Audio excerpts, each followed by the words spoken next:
Comme 90% des jeunes, Emmanuelle refuse de porter des bouchons d'oreilles lors des concerts. Gênée par son audition, elle décide de se faire dépister.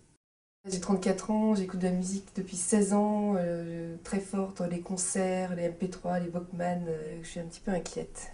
Résultat de l'audiométrie, Emmanuelle souffre de trauma sonore. Elle a perdu de l'acuité auditive. Nous, à notre niveau, en tant qu'audioprothésiste, on ne fait que des dépistages de l'audition.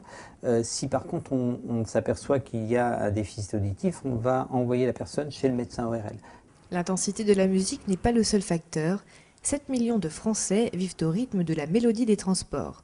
Moins que le seuil de 85 décibels à ne pas dépasser, le bruit de la circulation génère stress, anxiété et insomnie. Alors comment prévenir des risques ? Les bruits que l'on entend, les bruits de circulation, sont plutôt à classer dans les bruits gênants et dans les bruits nocifs. Quand il s'agit de bruits de loisirs, et en particulier de la musique, le problème est un peu différent parce qu'il faut se dire que ces bruits cette musique, ces sons musicaux ne sont jamais gênants. Au contraire, les personnes vont payer pour aller en discothèque ou aller dans les concerts. Alors ce qu'il faut faire, bien, c'est pour les concerts, s'éloigner des enceintes acoustiques, surtout lorsqu'on est en plein air à ce moment-là, c'est très efficace de s'éloigner. Lorsqu'on sort du concert, eh bien, il faut laisser un petit peu de repos à ses oreilles, c'est-à-dire ne pas écouter immédiatement de la musique, le baladeur, ou bien la chaîne IFI, ou bien l'autoradio.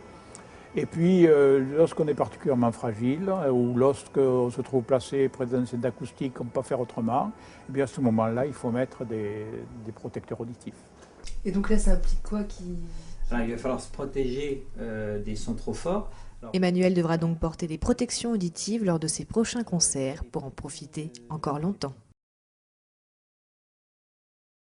Retrouvez les conseils de prévention santé sur www.assureur-prévention.fr.